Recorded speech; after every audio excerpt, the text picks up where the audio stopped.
So one of the really interesting developments about this class is this whole customer development process.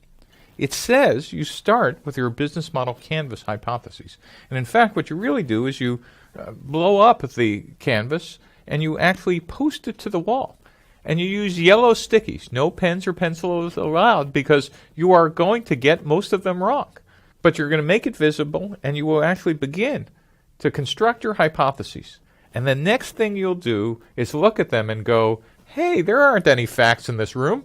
Let's get out into the building and talk to customers and partners and vendors, and we'll learn how to do this with some rigor, with a process, not just randomly getting out, but actually design experiments, run tests, get data, and more importantly, get some insight.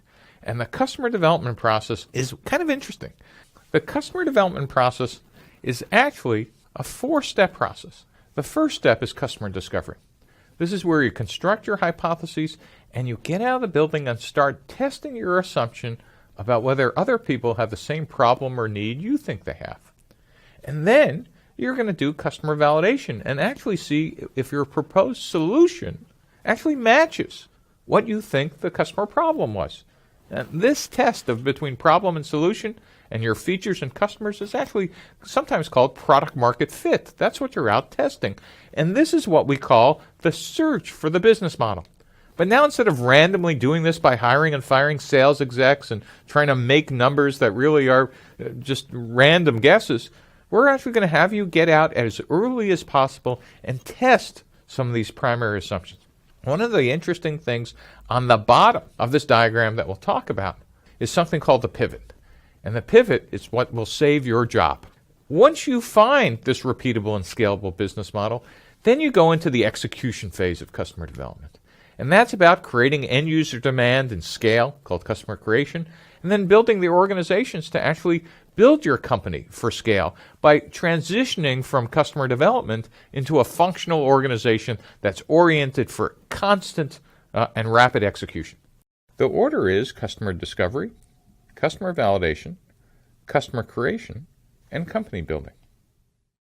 Now, one of the interesting things about customer development that makes startups very different from large companies is that customer development is done by the founders. Well, why the founders? It turns out that there's a couple of interesting things, and this is about human nature. There's no technology involved. In a traditional startup in the old days, you would hire a VP of sales who would go out because you were smart, this was your idea, and you'd say, go try to sell this, go talk to customers. I'll just hire somebody to do this. But remember, an employee doesn't have the vision. They're just executing what you told them. And guess what happens if they go out and talk to people who say, this is the worst idea we ever heard, or no, we won't buy it. What happens is they'll come back and tell you, and the first time they do this, you'll say, well, you're just not describing it right. And you send them back out for another couple of days or weeks or months, and they'll come back again. And if you're like any passionate founder, you'll go, I hired the wrong executive, you're fired. Now just imagine we run the exercise, this time not with a proxy, a head of sales or marketing, but we force you to get out, you the founder, to start talking to customers.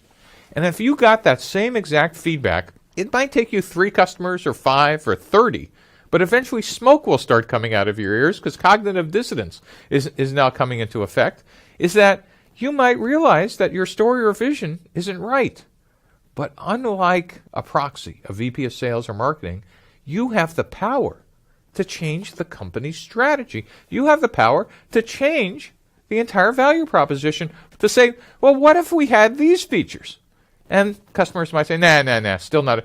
But then if you said, well, what if we had this? They might say, oh, if you could do that, you could have my check right now. Now, if you're a smart founder, you'd say, let me get right back to you. Because what you'll do is you'll go test that new feature with 5 or 10 other customers. And all of a sudden, you realize that you had the wrong feature set. And just by adding this small little change, you could now actually get a whole series of paying customers. Only founders could do that. And what we did in the past is we would wait to first customer ship, we'd wait till sales didn't match the revenue plan, and we'd actually make these changes by firing executives instead of actually having the founders engaged in day one.